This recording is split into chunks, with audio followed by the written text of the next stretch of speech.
አለምሽ ዛሬ ነው ዛሬ በሚለው እንግዲህ ሞገስና ብሩክና ቅድስትዬ እንግዲህ በመጨረሻም ደስታ በደስታ ሆነዋል። ፍቅሯን ተቀብሏት እሷም እንግዲህ ፍሪኪ ሆና ይኸው እንደዚህ እየሳቀች ነው። በዛውም ልክ ደግሞ መሀሌት ይኸው እርርድብን ብላ እንደዚህ በጎን እያየቻቸው ነው። ሞገስ ብሩክ ቀለበቱን ተቀብሏታል። የፍቅር ጥያቄዋን ተቀበላት። በጣም ደስ ብሏታል ማለት ነው። ምክንያቱም እንግዲህ ከዚህ በኋላ እኔ አግብቼ ልጅ ወልጄ 16 ልጅ መውለድ እፈልጋለሁ ጋሼ። ስለዚህ እባክህን ጊዜን መጨረስ አልፈልግም። ከዚህ በኋላ ያንተ ሚስት መሆን እፈልጋለሁ አለችው።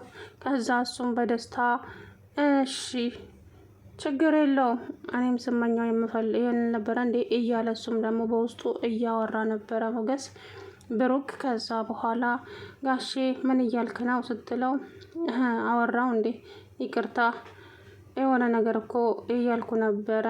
አዎ ሰምቻለሁ። ሰማሽኝ እንዴ? አዎ ሰምቻለሁ። ግን ምን ይሰማሃል ጋሼ? ስለ እኔ ምን ይሰማሃል ማለት እኮ ስለ እኔ ምን ይሰማሃል ጋሼ? እኔ በቃ አንተ እንትን ካልክ እኔ ሄጄ አግብቼ መውለድ እፈልጋለሁ። ስለዚህ አላስገድድህም አለ። ኧረ ቅድስትዬ ምን እያልሽ ነው? እንደዛ እኮ አይደለም ያልኩትኝ እኮ ጋሼ። እኔ እናቴም ተቀይማኛለች፣ እናቴም አኩርፋኛለች። ስለዚህ አግብቼ መውለድ አለብኝ ስትል እንግዲህ ገለጸችለት። እሱም ደግሞ በደስታ እሺ በቃ እኔ ከምሳሌዬ እንድትነጠይብኝ ስለማልፈልግ ፍቅርሽን ተቀብዬሻለሁ። ከዚህ በኋላ አንቺ የኔ ሚስት ነሽ። ቀለበቱንም ደግሞ አደርግልሻለሁ።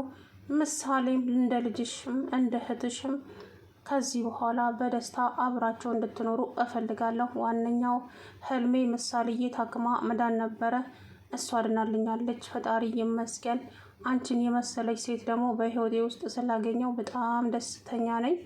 ስለዚህ አንቺ መቼም የኔ ነሽ፣ የማንም አይደለሽም እያለ እንግዲህ ጋሽ ብሩክ ገለጸላት ማለት ነው። እሷም በደስታ በህልሜ ነው ወይስ በሆኔ ነው እንዴት ነው ይሄ ነገር እያለች እንግዲህ ብቻዋን እያወራች ትገኛለች። እንግዲህ ቅድስትዬን የሚያክል ዛሬ ማንም የለም። በደስታ እየዘለለች ነበረ። አምላኬ ሆይ የብዙ ጊዜ ጸሎቴን ሰማኸኝ አይደለ? ክብር ላንተ ይሁን እያለች እንግዲህ ፈጣሪዋን እያመሰገነች ከዚህ በኋላማ እኔና ጋሺ በደስታ ነው የምንኖረው። ማንም በመሀላችን አይገባም። ጣጣችንን ሁሉ ጨርሰናል እኮ እያለች እንግዲህ እያወራች ትገኛለች ማለት ነው። እንግዲህ ቅድስት በጣም ደስ ይላል። እውነት ለመናገር እኔም ደስ ብሎኛል። ባል እሱ ይፈልጋታል። አፍሮ ነው እንጂ ሁሌም የሆነ ስሜት የሚሰማው ነገር አለ ቅድስትን ሳያት ማለት ነው ብሩክ። እናም ዛሬ ግን የመጣው ይምጣ ያበጠው ይፈንዳ ብሎ እንግዲህ እኔም እኮ በጣም ነው የምወድሽ ቅድስትዬ፣ ግን እሺ ትለኛለች እምቢ ትለኛለች የሚለው ውዝግብ ውስጥ ስለነበርኩኝ ነው እንጂ እኔም በጣም ነው የምወድሽ፣ የምሬን ነው አላት። እውነትህን ነው ጋሼ ስትለው አዎ የምሬን ነው፣ እኔ በጣም ነው የምወድሽ እኮ ግን ደግሞ ምናልባት የሆነ ነገር ተናግረሽኝ ካሳፈርሽኝና ካስቀየምሽኝ ብዬ ራሴን ቆጥቤ ዝም አልኩኝ እንጂ እኔም በጣም ነው የምወድሽ አላት። እሷም ኧረ ተገኝቶ ነው እንዴ እንደዚህ አይነት አጋጣሚማ ይሄ እድልማ ማምለጥ የለበትም ብላ እሺ ተባባሉ። ከዛ በኋላ አሁን እኮ ምንም የሚያስጨንቀን ነገር የለም ጋሼ፣ ምክንያቱም ምሳሌዬም ታክማ ድናለች።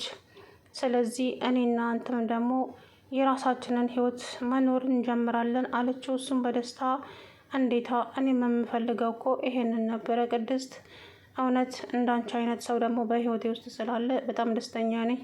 ስለዚህ ከዚህ በኋላ ማንም መጥቶ የሚያደናቅፈን ማንም ሰው የለም አላት። እሷም አዎ ጋሼ ሁልጊዜም ስመኘውና ሳስበው የነበረው ነው፣ ዛሬ ግን እውነት እናደርገዋለን እያለች እንግዲህ እሱም በጣም ደስ ብሎኛል። የእውነቴን ነው የምልሽ አንቺን ስላገኘው በጣም ደስ ብሎኛል።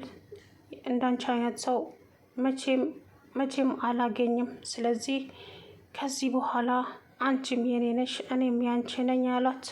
እሷም በደስታ ይሄ ነገር እንዴት ነው ነገሩ?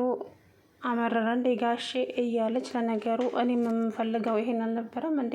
አሁን ምንድን ነው የሚያሳፍርሽ ቅድስት?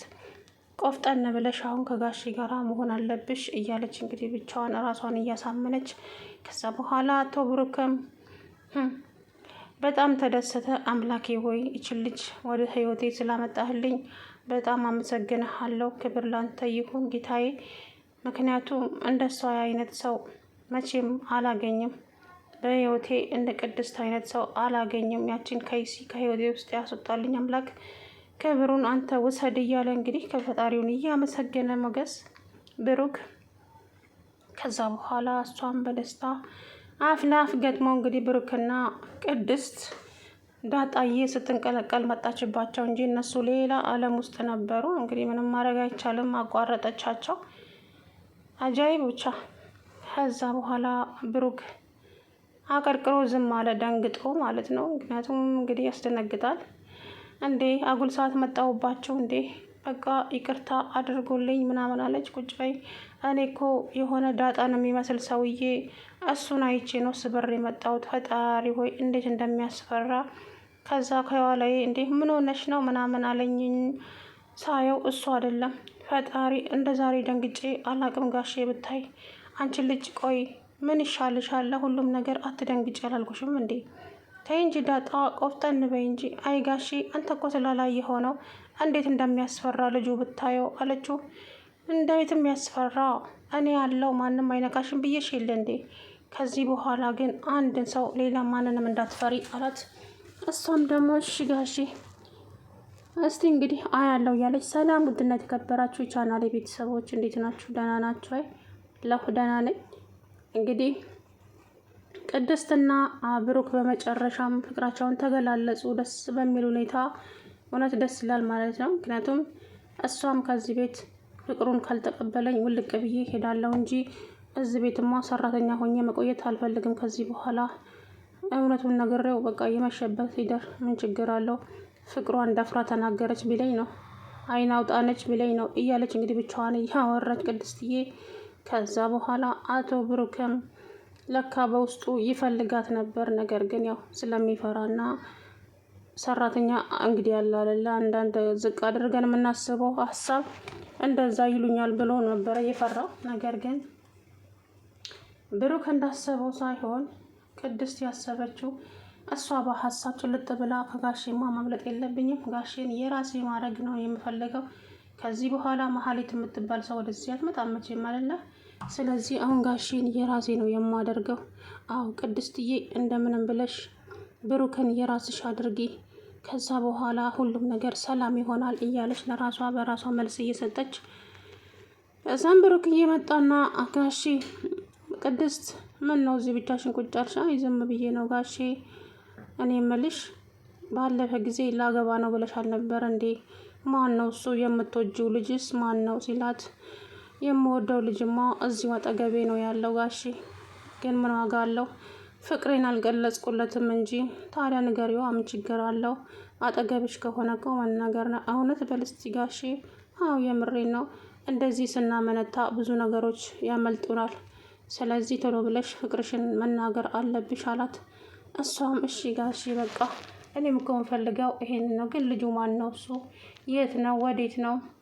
ማለቴ እኔ አውቀዋለሁ ወይ? አዎ ጋሼ ታውቀዋለህ እንዴ?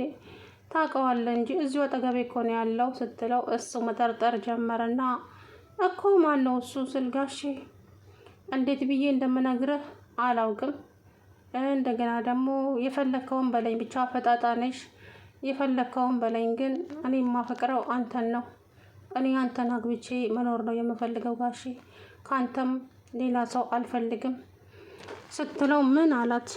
አዎ ጋሼ አውቃለሁ ብልግናና ድፍረት እንደሆነ፣ ግን ምንም ማድረግ ስለማልችል ነው የተሰማኝን ስሜት ነው የተናገርኩት አለችው ብለ ብሩክም አረ ችግር የለውም ቅድስትዬ፣ እንደውም ደስ የሚል ነገር እኮ ነው የተናገርሽው እንጂ በጣም ደስ ይላል በእውነት። እንደዚህ ስለተናገርሽ ደፍረሽ ስለተናገርሽ ራሱ በጣም ነው ደስ ያለኝ አላት። እና ጋሼ ተቀበልከኝ ማለት ነው ፍቅሬን ስትለው አዎ። እሱም በደስታ እንግዲህ ቅድስትዬ ፍራሹ ላይ መዝለል ጀመረች ማለት ነው።